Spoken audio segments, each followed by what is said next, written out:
Good morning. Welcome to the Bible study of the Gospel according to John. My name's Jake. We are continuing our study in chapter 6 of this gospel. Last week we just completed reading and talking about the miracle of Jesus feeding the 5,000 plus men, women, and children. And it kind of ended as we finished off on a high. It says that many people believed that he was the prophet to come, the Messiah.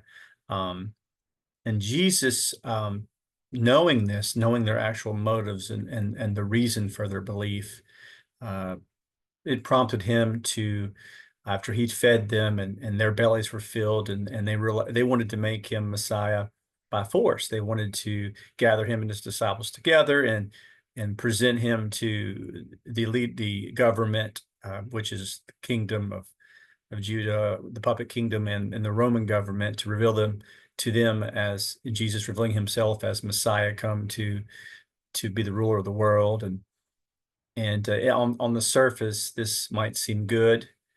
This might seem a climactic, but Jesus, knowing all things, knows their heart, knows their motive of belief, knows that they were seeking him for themselves, for their self needs, and for the temporal worldly perspective, not so much for him as a person, seeking him as a person, and him as their Lord and Savior, and being reconciled from their sin, and all those sorts of things. And so the next few sessions we'll kind of talk about the aftermath of that.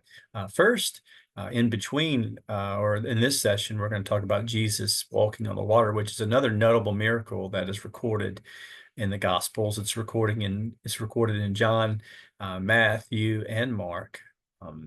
And this is all of them take place. All of them note that Jesus walking on the water took place after the feeding of the 5,000. So we're going to kind of do what we did last week and cross-reference those other Gospels to study this passage, which is always a good thing to do. As I mentioned last week, the Gospels are four unique perspectives from four different people recording the same events, or some events are different in certain Gospels because some authors wanted to highlight some things more than others from their perspective and for the purpose of their narrative.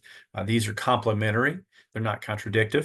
You can read them to get more details on these events and more perspectives. And I likened it last week to some major news event where the news reporter interviewed four different people, and each of them interviewed the same story, the same elements, the overarching narrative of what happened, but yet each of their perspectives were different. Some thinking some things are more important to say than others. And that's what we find. That's what we find in these Gospels. And so we're going to go ahead and get started as per usual. We're going to read through the literature, what we're going to read today, the section we're going to read today, and go back, circle back, cross-reference, discuss, and try to apply some applications to our own life. So we're going to read John chapter 6, verses 16 through 21, just a short section in the Gospel of John. When evening came, his disciples went down to the sea, got into a boat, and started across the sea of Capernaum. It was now dark, and Jesus had not yet come to them. The sea became rough because of strong wind was blowing. When they had rowed about 3 or 4 miles, they saw Jesus walking on the sea and coming near the boat, and they were frightened. But he said to them, "It is I, do not be afraid." Then they were glad to take him into the boat, and immediately the boat was at the land in which they were going. So John's narrative really kind of is a short narrative of Jesus walking on the water and them crossing the Sea of Galilee. So we're going to cross-reference Matthew's and Mark's account as well to get some more details. In Matthew, verses 14 through chapter 14, verses 22 through 33, it's recorded as such. Immediately he made the disciples get into the boat and go before him to the other side while he dismissed the crowds. Remember, this is right after the feeding of the 5,000, and they were following Jesus and his disciples everywhere. And after he had dismissed the crowds, he went up on the mountain by himself to pray. When evening came, he was there alone. But the boat by this time was a long way from the land, beaten by the waves, for the wind was against them. And in the fourth watch of the night, he came to them, walking on the sea. But when the disciples saw him walking on the sea, they were terrified and said, "It's a ghost." And they cried out in fear. But immediately Jesus spoke to them, saying, "Take heart, it is I, do not be afraid." And Peter answered him, "Lord, if it is you, command me to come to you on the water." And he said, or Jesus said, "Come." So Peter got out of the boat and walked on the water and came to Jesus. But when he saw the wind, he was afraid. And beginning to sink, he cried out, "Lord, save me." Jesus immediately reached out his hand and took hold of him, saying, "Oh, you of little faith, why do you doubt?" And when they got to the boat, the wind ceased, and those in the boat worshipped him, saying, "Truly you are the Son of God." So we get a few more details there. In the account of Matthew, we see that Jesus immediately urged his disciples, made his disciples get to the boat. And so this is because perhaps the disciples were caught up in this perceived high, spiritual high. Yes, now's the time to present Jesus as the Messiah. And so Jesus constrained them to get into the boat. He made them get in the boat, ordered them to get in the boat. So that's notable in the Gospel of Matthew. And it also talks about Jesus dismissing the crowds and going up to the mountain to pray, to be alone and to pray and to kind of watch.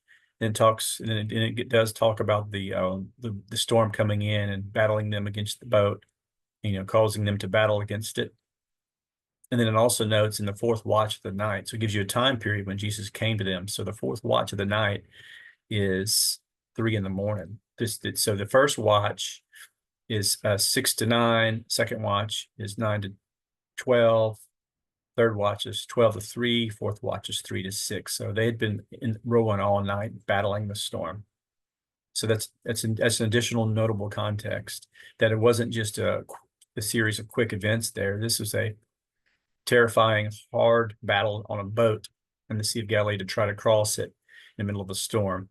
And I've heard from other commentaries and pastors and things that I've listened to and people of the region that the Sea of Galilee is noted to have such storms that occur across the Sea of Galilee because of the stark change in elevation. So the elevation is high along the mountains that separates the Sea of Galilee and the Mediterranean Sea.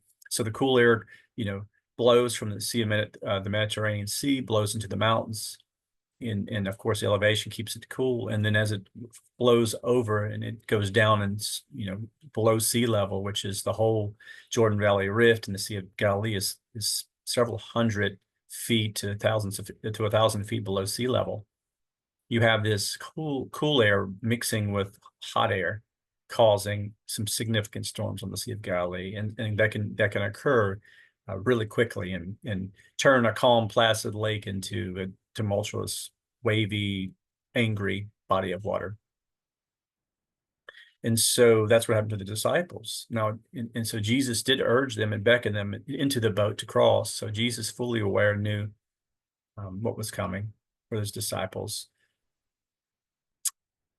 And so they also, in the fourth watch, 3 a.m, the disciples see him walking on the sea, and they were terrified, and they thought he was a ghost because, think about it, in the middle of the night, just seeing this humanoid silhouette figure approaching, and they had some superstitions and things like that. And so that Jesus, when he said, "It's I," of course, they were made calm. But it's also Matthew's gospel notes Peter here.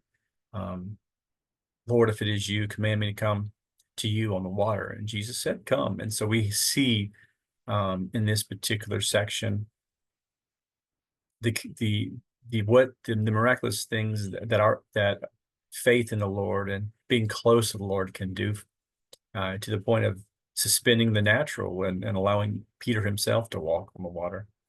Of course, Jesus walking on the water is a miracle. Him suspending natural law and doing so. There is a Old Testament miracle that Elijah performed with the metal axe head, causing it to rise in the water for an Israelite to find it. And it's interesting and just kind of a thing that I thought of as I was reading this. as a precedent, of God and his power suspending natural um, physics and the laws of the world and order. So let's look at Mark's account.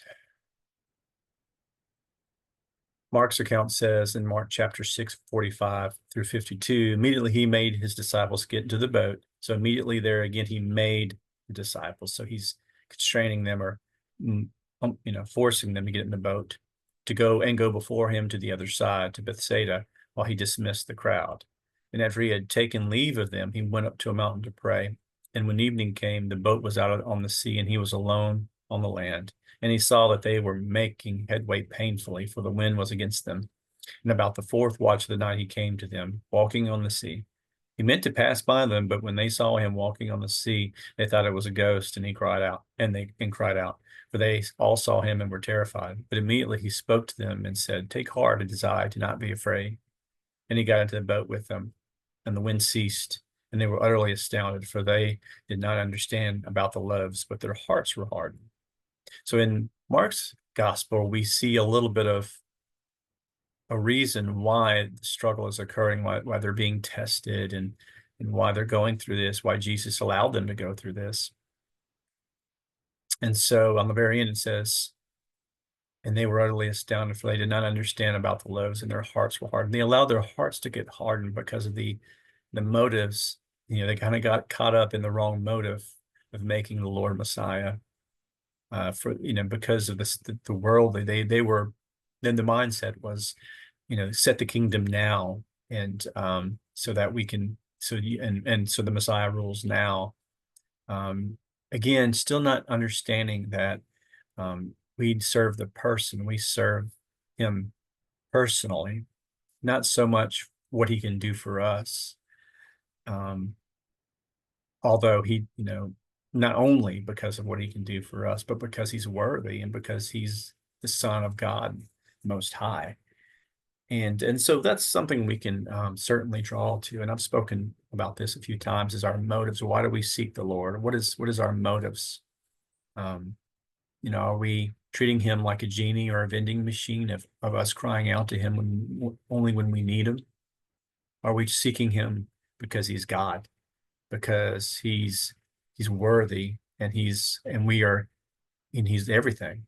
Are we seeking to know him personally, not for our own gain or anything like that? Now, when you do have a relationship with him, when you are following him, he does take care of us, and he does bless us. And it says in Matthew, it says, "Seek first the kingdom of heaven, and all other things will be given unto you." And so our priority and our motive needs to be right. And Jesus clearly wants that and demands that. And again, Jesus, it says here, just a little note, that he intended to go by them and to allow them to continue to struggle through, for the most part. But they saw him, and he revealed himself. It's I, do not be afraid. And he got to the boat with them. And so as we read through this, we wonder again, Jesus intended for them, he made them, he constrained them to get to the boat, to get them away from this false, this inappropriate belief and motive to which is outside of the messianic time frame, and what Jesus's mission was from the beginning was to, his first coming was to come, live a perfect life, fulfill the prophecies to the fullest of what was written about him in the Old Testament and in the prophetic scriptures, and to die according to the Old Testament prescription scriptures for the sin of the world, for the sin of mankind, to deal with our sin first so that we can reign, we can be with him, and we can be with God unashamedly, right? It harkens back to restoration from the fall, like we had talked about several sessions back. Jesus came first to restore the fall. Now that's a partial restoration right now until he comes back again, then he'll restore the earth fully. So they were missing the point. And so that's why Jesus kind of wanted to get them away from the buzz there, get them away from the influence. Get in the boat, get across the water. I'll see you there. And then if Jesus fully knew that their faith would be tested. Jesus had fed the 5,000. Jesus clearly, explicitly told them how much he cared for them, and he chose them. And but yet, and he was the one that told them to get into the boat and to cross the water. So as they were crossing, this storm rose up and against them. So this was a trial that they were dealing with. And have you ever been in a boat trying to paddle against the wind? I one time was camping in a cabin over in Percy Quinn and was on a canoe kind of by myself, and it was a windy day, and I was really excited about getting the canoe out in the water. And so I did have a good time trying to fish from it and stuff, but it was so windy that day. Well, the wind had blown me way away from my cabin, good long way away. And so I knew that, and the further I got, the more worried I became, because I knew that I had to paddle against the wind to get back to where I wanted to land the boat. So as I started paddling back, I realized it was such a struggle. The more I'd paddle, it seemed like maybe I'd gain a couple of feet, and then I would get tired and it would blow me back further and further away. And this is a true story. So, and I was in my 20s at this time, because the boat was the canoe was high off the water, so the wind was really catching it pretty good. So I probably for an hour and a half struggled trying to get back, just paddling. Finally, I just pulled the boat to the side in this random place on the lake, and luckily it was around some of the state parks facilities, and I was able to get up on the land and pull the boat up. And humbly, I walked back to the cabin. Had to get my father-in-law. He had to get his truck. We had to go all the way back over there, drive over there, load up the boat to bring it back to the cabin. So kind of embarrassing for me, but personally, I know how hopeless and helpless you feel paddling a boat against the wind, especially a strong wind. And this was nothing compared to these poor men in the middle of the night, probably fearing for their lives. But then it tested their faith. And so, I mean, so we go through things sometimes, and if we are following Jesus and we are his disciple, one of his, we are a disciple, he's with us. And Jesus was aware of their predicament, was on the mountain. He noted them in the lake. No doubt he was interceding and praying and allowing this to happen. And so I think that's encouraging. I think, life following Jesus isn't a get out of jail free card from struggles, from dealing with adversity or dealing with pain. But we have the Lord with us. And ultimately, when those things happen, we need to set our mind on him and know that he's with us, and it's comforting. It's comforting. And and eventually it may be the fourth watch of the night. It may be 3 a.m, 4 a.m, 5 a.m, but Jesus will come, he'll deliver. And that's what he did for his disciples, and then the truth is, even if he doesn't, even if you've pass on from this life, no matter, depending on the circumstance you're going through, you're faithfully in his arms. He's going to welcome you to eternal life. And so I think that, is one of the reasons why that kind of happened for them.